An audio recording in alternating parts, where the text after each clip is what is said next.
It's been a hot minute since I last gave an update on the Heritage Manufacturing Rosco, and I thought I would do a short video here to show what I've done to the gun since I last had it featured on the channel. So the Rosco is a 5-shot 38 special that hit the market earlier this year. I've had one since, I want to say the tail end of June, and I've shot it a fair bit. However, I have run into some things I like and don't like about the gun, and I have had to modify it as such. So I'll link it down below, but I want to say late August, I published a first impressions of this gun. I've put about 300 rounds through the gun so far, which isn't a ton, but I wanted to do an article about the opening experiences with the gun. There are a couple of things I didn't like, which was namely this gap here between the ejector rod and the end of the barrel underlug, and then the OEM grips. A while back, I did a video on my first rounds for the gun, and I had these grips on the gun. These are Pachmayr rosewood grips. People were complaining that they kind of killed the look of this gun. Well, the big thing is that I need to have a nicer full grip to actually get a good advantage for the DA pull on this gun. And as such, these grips did a pretty good job.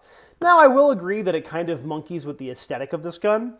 So I went with something a little bit more, well, goofy looking, right? So these are from a company called Premium Grips. I found them via eBay, but I also found their website. These are mother of pearl style grips. And then I'm using a Tyler T style aluminum J-frame adapter for the grip adapter here. And these were sold by Robertson Trading Post. This allows me to have a better purchase for double action trigger pull, which I'm primarily shooting this gun just in DA. And I'm sure you'll see people who tell you that, back in the day, they didn't shoot these guns in DA. And sure, the doctrine for a long time was to cock the gun, shoot in single action, only use DA in an emergency. Well, I'm not shooting this gun like it's the 1930s. This is a gun that I think that a lot of people might actually look at as a budget carry gun, and this is a gun that I want to shoot in double action. So I've swapped out the grips to this style, which, admittedly, the texturing is not great, but with the Tyler T style adapter, we can really lock the gun in and then get a good advantage on the DA pull here on the trigger. Aside from that, the exterior of the gun's pretty much the same. Here in my workshop with all the lights on, I can see that I've got a little bit of surface rust forming on the bluing down through here. This gun's been dry fired a lot. I'm still recovering from my car accident last month, and as such, this has kind of become like a dry fire go-to. I did do a trigger job on this gun. So I bought a reduced power spring kit that's sold by Wolf, but I want to say I got it through TK Custom. And what it is, that it's a reduced power hammer spring and then a reduced power trigger return spring or rebound spring, depending on the terminology that certain companies use. And I actually have this here. This is my 856 Toro here. This is currently in pieces because it's going to have some more work done to it.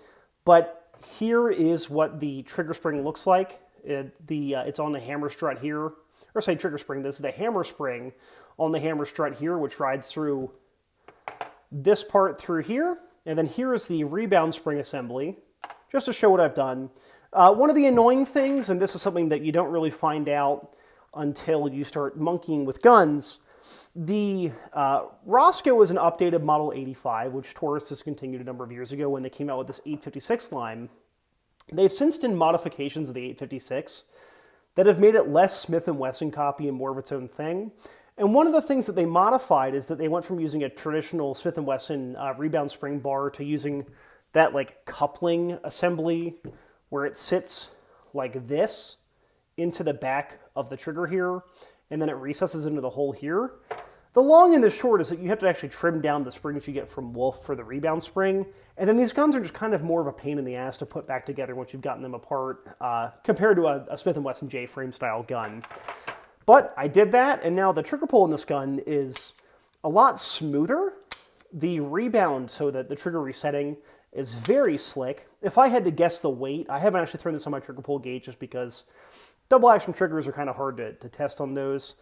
I would say probably about 9.5 pounds, but it's very smooth.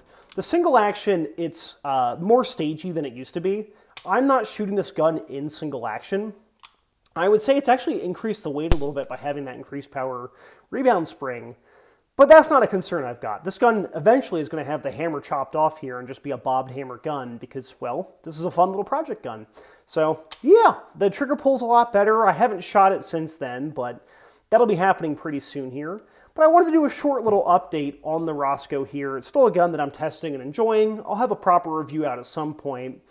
But for the $300 or so these things sell for, if you're willing to get higher quality grips for the gun that will allow you to shoot the guns better in double action, I think it can be a really fun gun, but also a practical gun. I've been, when I was carrying it before I modified the internals, I have this holster here. This is one of the Icon 2.0s from Harry's Holsters. Harrison was very kind and actually sent me this to test as part of the Roscoe testing because this is for the 856, and I didn't see why it wouldn't work with a Roscoe. And the fit's pretty good. There's a little bit of a front to back, like top of the gun, bottom of the gun play here.